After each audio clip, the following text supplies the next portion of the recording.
আল্লাহ আজকে যদি মাছ না পাই তাহলে তো চুলে আগুনে জ্বলবে না আজকে। আল্লাহ তুমি মালিক।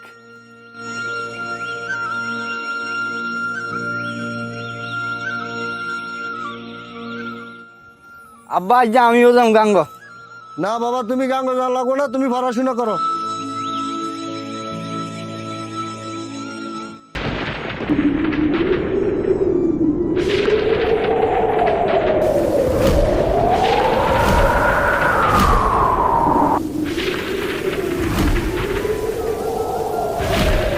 হে আল্লাহ, হে আল্লাহ বাঁচাও বাঁচাও, আমার দুইটা বাচ্চার মুখ আরেকবার দেখতে চাই।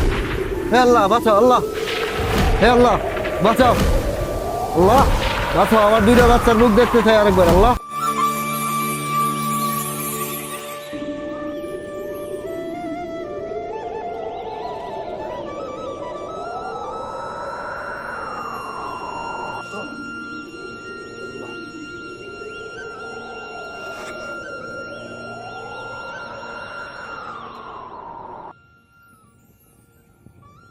হে আল্লাহ, তোমার উপর ভরসা রেখে আইলাম, একটা মাছ উঠলো না।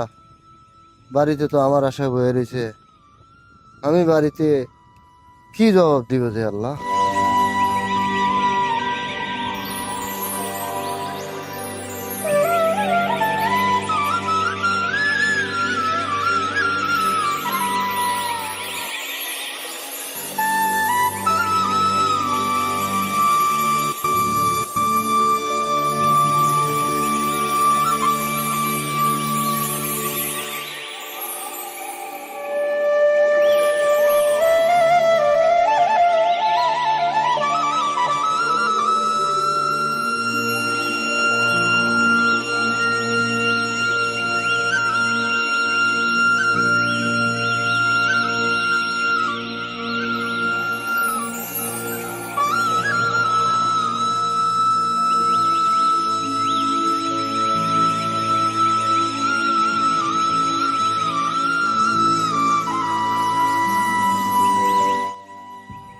একটা মাছও পাইলাম না, জালি সিরা সাই দালাল তেনে কটা টাকা লিয়ে নতুন জাল করন যায় কিনা।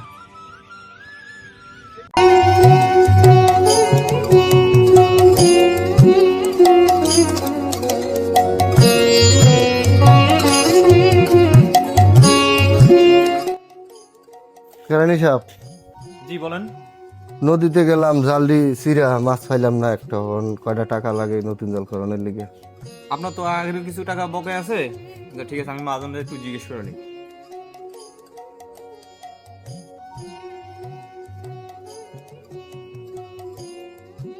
আসসালামু আলাইকুম মামা। হ্যাঁ সোহাগ, কি হয়েছে বল। মামা, ফারুক মাঝি তো কিছু টাকার জন্য আসছে। আচ্ছা আচ্ছা, তো ঠিক আছে, ওনারা ওই জায়গায় দাঁড়াইতে বল, আমি আসতেছি। ঠিক আছে মামা, একটু তাড়াতাড়ি আসেন।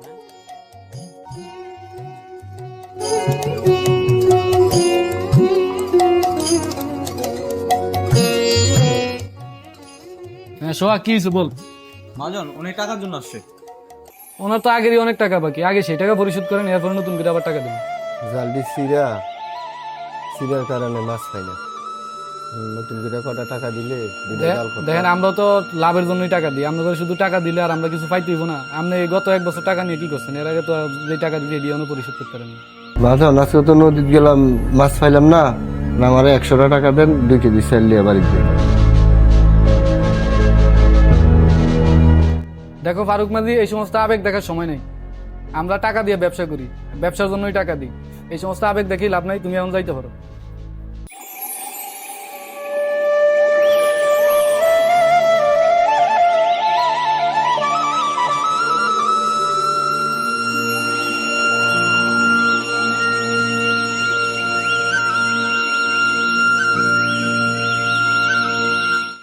মা, ফেরে ভোক লাগছে, কিছু খাইতে দাও। মারে ঘরে তো কিছু নাই, তোর ভাই তো নদী গেছে, কিছু আনলে তো মার আমি ডাকতাম।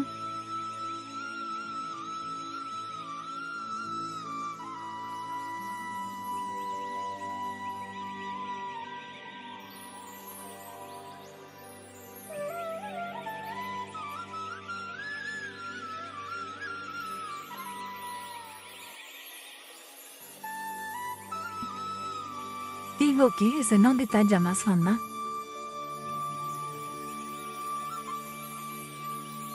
নদীতে গেলাম, জাল দিছি রে, একটা মাছও পাইলাম না। দাবার কাছে গেলাম 100 টাকার জন্য, তাও দিল না। এভাবে আমাদের জেলেদের জীবন কিভাবে চলে?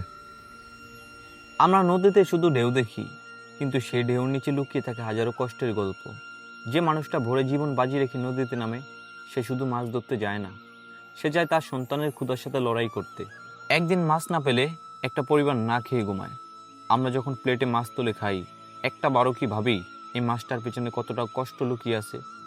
চলুন তাহলে আমরা তাদের কষ্টটা একটু বুঝি, তাদের পাশে দাঁড়াই, কারণ তারা শুধু জেলে না, তারা আমাদের সমাজের নীরব এক যোদ্ধা।